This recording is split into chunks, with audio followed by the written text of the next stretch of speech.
A cold evening descended over the bustling city. Neon lights flickered, cars honked, and laughter spilled from restaurants. Yet in the corner of a towering hotel, a frail boy sat hunched over a battered guitar, its strings mismatched, its body scarred. His clothes were torn, shoes barely holding together, but what shook him most wasn't the winter chill, it was hunger gnawing at his stomach.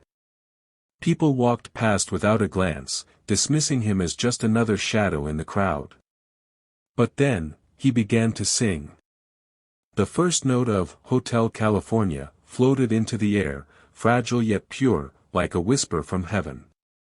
The sound stopped a couple in their tracks. Another passerby slowed, curiosity melting into awe. His voice carried no bitterness, no complaint, only truth, sorrow, and an innocence that pierced even the hardest hearts. A taxi driver left his engine running, leaning against his car to listen. A waiter stepped outside, tray still in hand, unable to move. Soon, a crowd gathered. Phones lifted, recording what seemed almost impossible, this ragged boy singing with the grace of an angel. Tears welled in strangers' eyes. An old man closed his eyes, whispering, "It's been years since a voice touched me like this." Mothers clutched their children closer, sensing something sacred in the air. When the last chord rang out, the silence was deafening, then applause erupted like thunder. People cheered, some cried, others whispered in disbelief. Yet the boy bowed humbly, almost apologetically, his eyes downcast. He wasn't singing for fame or coins. Deep inside, his voice carried a secret, a memory, a love that still lived in him. And though no one knew it yet, his story was only beginning. The applause still echoed as a man in a sharp suit stepped forward from the mesmerized crowd. He was no ordinary passerby, he was a music producer, someone used to talent, but tonight his eyes glistened with tears. He reached into his wallet, offering the boy a crisp note. The child looked down at the money, then slowly shook his head. In a trembling voice, he whispered, "I don't sing for coins. I sing for someone I lost." The crowd fell into hushed silence. The boy tightened his grip on the worn guitar, his small frame trembling. Then, with eyes shining but heavy with grief, he revealed the truth. His mother had once worked inside the very hotel that loomed above them, scrubbing its floors long before he was born. Every night after exhausting shifts, she would hum Hotel California as a lullaby, her tired voice filling their little room with warmth. She promised him that one day his voice would rise above hardship, that he would not always live in the shadows she endured. But illness came too soon, stealing her away before she could ever see his dream begin. The boy's voice cracked as he confessed, "Tonight, I sang not for fame, but for her. I thought, maybe she could hear me." A woman in the audience stepped closer, her hands trembling as she removed a necklace from her neck. Pressing it gently into his palm, she whispered, "Your voice gave me back the memory of my father. Please, keep this." One by one, strangers came forward, not with coins, but with tokens of love, with tears and embraces. The boy's eyes filled, overwhelmed by kindness. For the first time, he felt seen.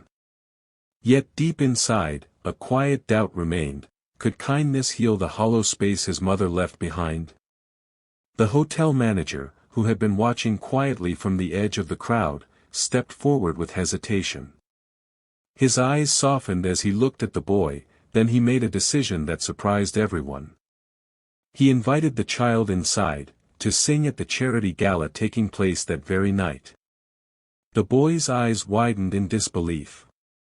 The grand doors opened, revealing chandeliers glittering like stars, polished floors that reflected every step, and elegant guests dressed in silks and suits. For the boy, it was like stepping into another world, one his mother once dreamed of but never touched. Whispers spread quickly, "A street boy? Here. Singing among us. Some laughed, others frowned, skeptical. But the boy stood barefoot on stage, clutching the microphone with trembling fingers. His voice quivered as the first notes slipped out, fragile, uncertain, almost swallowed by the size of the hall. A few guests exchanged smirks. Yet then, he closed his eyes, remembering his mother's lullaby. He let the memory carry him. Suddenly, his voice soared. The fragility turned into fire, every lyric dripping with longing, every note painted with sacrifice and love. The mocking smiles melted into silence. Wine glasses lowered, eyes brimmed with tears. By the chorus, the room was transformed, wealth and pride dissolved, leaving only human hearts, vulnerable and moved. When the final chord faded, the boy's knees shook. He whispered into the microphone, "I only sing because she believed in me.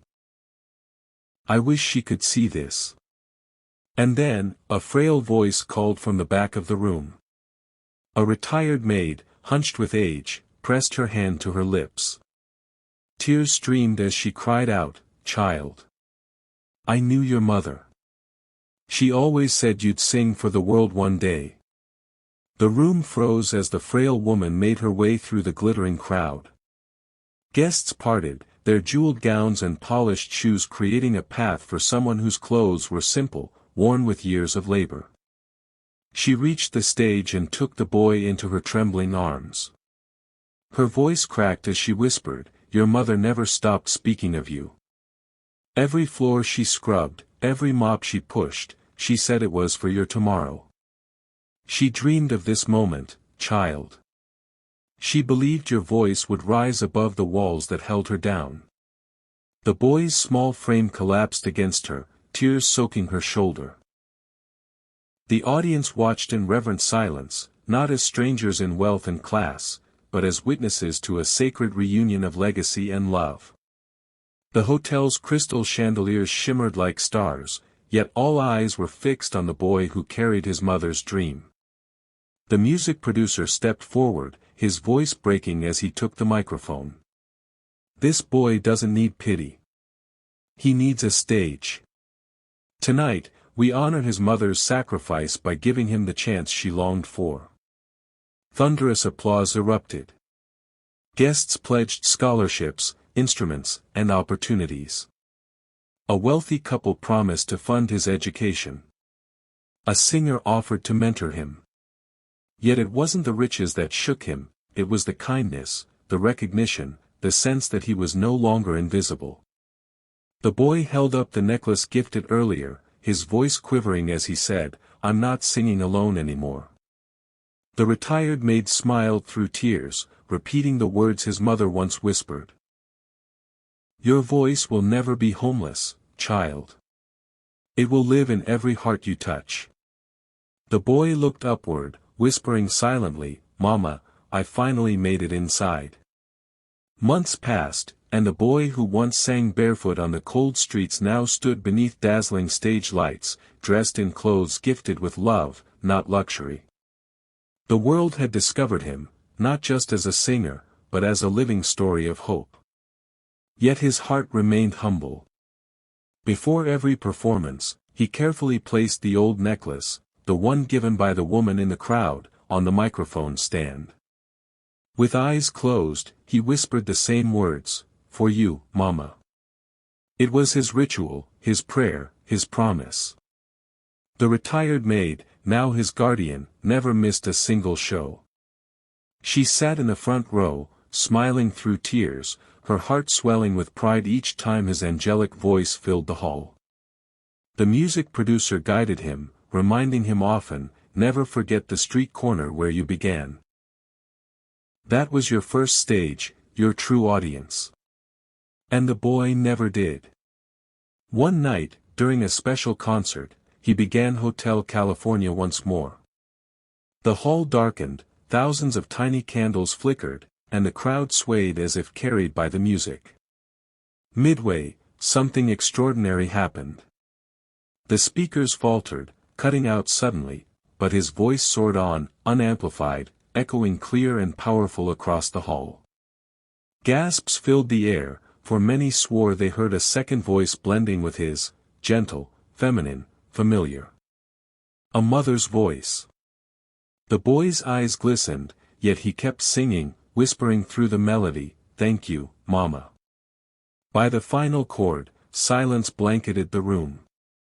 Then came thunderous applause, cheers not just for talent, but for sacrifice, resilience, and love that transcended even death. As the boy bowed, tears streaming freely, he finally realized, he was never poor. He was rich, in legacy, in kindness, in love eternal.